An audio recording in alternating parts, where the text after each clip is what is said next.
Timeline, 5000 ans d'histoire, Richard Fremder. Alors, même si l'économie rurale prédomine, il ne faut pas oublier que les villes, même si elles ont été affaiblies après la chute de l'Empire, continuent à jouer un rôle dans les royaumes barbares. Certaines anciennes cités romaines comme Toulouse, Arles ou Tolède deviennent des centres politiques et religieux importants. Les marchés locaux dont je parlais tout à l'heure permettent aux artisans de vendre leurs produits tels que des vêtements, des armes, des objets en métal. Le commerce international, qui a quand même diminué mais n'a quand même pas disparu, il ne faut pas exagérer, continue. Vous avez des routes commerciales qui subsistent, notamment grâce aux relations avec l'Empire byzantin et le monde méditerranéen. Les produits de luxe tels que les épices, l'huile d'olive ou encore les objets en verre continuent à circuler dans les élites. Dans certaines régions, comme dans le royaume des Visigoths en Espagne, vous avez des tentatives de restauration des infrastructures romaines, notamment les routes et les aqueducs. Ça montre que même après la chute de Rome, les traditions romaines d'urbanisme et d'ingénierie vont perdurer dans certaines villes. La religion, j'y reviens, est au cœur aussi de la vie quotidienne dans les royaumes barbares. L'Église joue un rôle central non seulement en tant qu'institution religieuse, mais aussi en tant qu'élément clé de la société. Les monastères dont je parlais tout à l'heure étaient des centres d'apprentissage, de conservation du savoir, de production économique. C'est dans ces monastères que les moines copient des manuscrits anciens, préservant ainsi une grande partie de la littérature romaine et chrétienne. Si vous avez lu Le nom de la rose ou vu Le nom de la rose, mais il vaut mieux le lire, c'est encore mieux, mais le film est génial, vous voyez en gros à quoi ça ressemble, même si on est au XIIe, XIIIe siècle. Les fêtes religieuses rythment le calendrier, les communautés locales se rassemblent autour des églises pour les célébrations importantes, le clergé, souvent en lien direct avec le pouvoir royal, joue un rôle dans l'administration locale et la justice. Les évêques, notamment, avaient une grande influence politique, surtout dans les villes. C'est l'homme clé de la ville. Dans le royaume des Francs, par exemple, des figures comme Saint Rémy ou Grégoire de Tours ont joué un rôle de premier plan dans la christianisation de la société et dans le soutien à la dynastie mérovingienne, puis carolingienne, etc. L'éducation, quant à elle, est surtout limitée aux élites et au clergé. Vous avez les écoles monastiques, épiscopales, qui forment les futurs membres du clergé et les jeunes nobles. L'apprentissage des lettres latines ainsi que la rhétorique, le droit romain font partie de l'éducation des jeunes, destinés à des carrières ecclésiastiques ou administratives, mais pas que. Pas que, il ne faut pas croire, l'école était aussi ouverte à tous. Après, évidemment, on a besoin de main-d'œuvre, donc très souvent les enfants étaient plutôt utilisés dans les champs. Dans les royaumes barbares, l'Église devient non seulement donc un pilier spirituel, mais aussi un centre de la justice et de la législation. Les évêques respectés, souvent puissants, interviennent dans les affaires civiles et criminelles. Les conciles, comme ceux de Tolède dont je parlais tout à l'heure, dans le royaume visigoth, étaient des assemblées importantes où des lois étaient promulguées, des décisions politiques majeures étaient prises. L'Église joue donc un rôle central dans l'unification des territoires, garantissant une continuité légale et culturelle dans un monde en pleine transformation.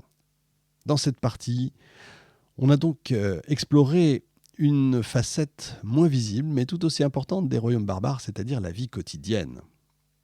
Et après avoir exploré les événements marquants, la vie quotidienne et les structures sociales, il est maintenant essentiel de comprendre l'héritage profond, leur impact sur la formation de l'Europe moderne. Contrairement à l'idée d'une période de déclin, on parle souvent de déclin, on parle souvent de la chute de l'Empire romain, vous savez, c'est la décadence, etc. etc. C'est une ère en fait, de transition qui a en réalité jeté les bases de nombreux éléments clés de l'Europe médiévale et même contemporaine. Les royaumes barbares ont fusionné les traditions romaines et les traditions germaniques, j'insiste, mais c'est extrêmement important, pour créer une nouvelle dynamique politique, sociale et culturelle qui va façonner durablement l'histoire de l'Europe. Les royaumes barbares ne se sont pas simplement donc contentés de conquérir des territoires romains, ils ont aussi formé de nouvelles entités politiques qui vont devenir les ancêtres, tout simplement, des États modernes. Évidemment, je vais pas revenir sur les Francs, les Visigoths, etc., etc. Ces royaumes construits sur les ruines de l'Empire romain ne sont pas simplement des remplaçants. En fait, ils vont innover, ils vont créer de nouvelles formes de gouvernement en expérimentant des institutions politiques qui vont influencer l'Europe pendant des siècles. C'est là l'une des grandes contributions des royaumes barbares. Ils ouvrent tout simplement la voie aux monarchies médiévales et à l'émergence d'États-nations. L'une des contributions les plus durables de ces royaumes à l'Europe moderne, c'est dans le domaine du droit. J'en parlais rapidement tout à l'heure. Les Visigoths, les Francs et les autres peuples barbares ont tous codifié leurs lois, vous l'avez compris, créant des textes légaux qui fusionnent le droit romain et les coutumes germaniques. Ces codes juridiques ont joué un rôle fondamental dans l'évolution des systèmes légaux européens. Par exemple, les lois saliques promulgués par Clovis et ses successeurs vont constituer l'un des premiers grands codes de loi des Francs. Cette législation va non seulement influencer les pratiques juridiques dans le royaume futur des Francs, mais également poser les bases de la loi successorale française pendant des siècles. Ce code, évidemment, est connu, encore une fois, pour sa règle de la succession patrilinéaire qui va jouer un rôle dans les disputes de succession des rois de France, notamment au moment de la guerre de Cent Ans. Vous savez ce que c'est. En gros, c'est ce qui va exclure les femmes, en fait. En gros, c'est primogenitus. D'accord, c'est le premier-né, mais mâle. Primogenitus mâle. Et donc, c'est par les hommes qu'on peut descendre en termes, enfin pour les rois en tout cas, pas par les femmes, et c'est ce qui va jouer un rôle important. Les Visigoths sous Euric et Récarède ont également rédigé le Code d'Euric, puis le Forum Iudicum, une législation visigothique en Espagne qui incorpore de nombreux principes du droit romain. Ce code influence non seulement les rois gothiques, mais aussi les rois catholiques au moment de la Reconquista. Il joue un rôle central dans l'organisation juridique des royaumes chrétiens ibériques. Ces codes ont jeté tout simplement les bases des futurs systèmes juridiques européens, en introduisant des principes de propriété, de contrat, de succession qui vont perdurer à travers les âges. En fusionnant les traditions donc romaines et germaniques, ces lois ont permis l'émergence de systèmes légaux plus sophistiqués, adaptés aux nouvelles réalités sociales et économiques de l'Europe médiévale. Autre contribution majeure de ces royaumes réside dans le rôle central que l'Église joue dans la stabilisation et l'unification de l'Europe. Après la chute de l'Empire romain d'Occident, l'Église est l'une des rares institutions à avoir survécu. Elle devient rapidement un pilier central, essentiel dans la gouvernance des royaumes barbares. Ce processus de christianisation initié par la conversion des rois, comme Clovis chez les Francs, Récarède chez les Visigoths, va permettre à l'Église de devenir une institution transnationale, reliant les différents royaumes entre eux.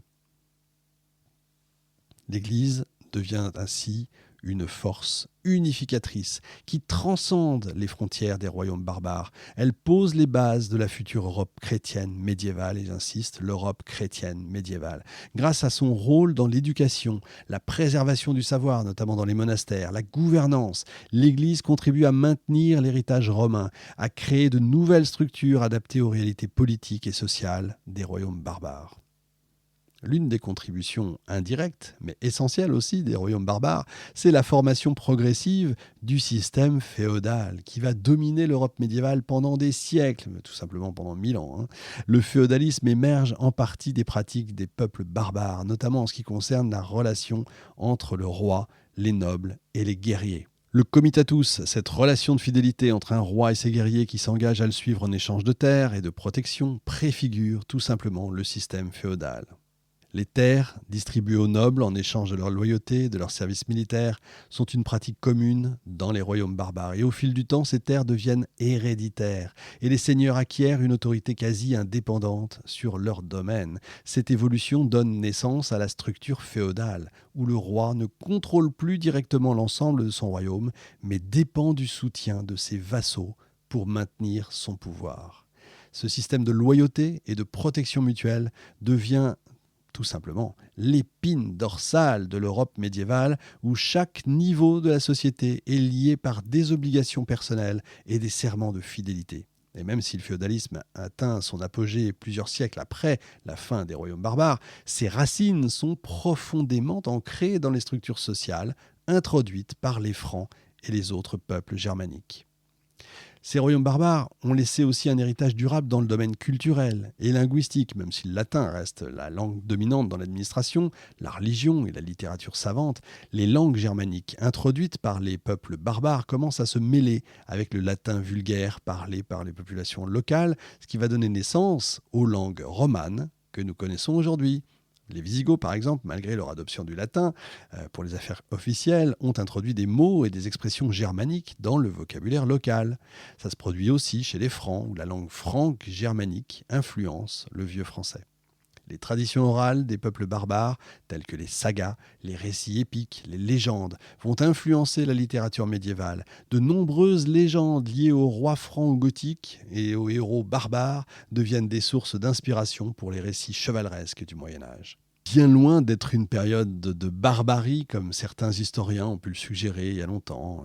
Les royaumes barbares, en fait, ont façonné l'Europe moderne. Ils ont permis une transition entre le monde romain antique et la civilisation médiévale, en créant des structures politiques, juridiques et sociales qui vont marquer l'histoire européenne pour des siècles. Ainsi donc, pour terminer, vous l'avez compris, l'héritage des royaumes barbares est toujours présent dans nos institutions, nos langues, nos lois et nos croyances. Ce mélange unique entre deux cultures, autrefois perçues comme un simple choc entre la civilisation et la barbarie, est en réalité à la base de la construction de la civilisation occidentale telle qu'on la connaît aujourd'hui. Et grâce à cette fusion, l'Europe a pu non seulement survivre à la chute de Rome, mais aussi se réinventer pour donner naissance à une nouvelle ère de prospérité et de créativité.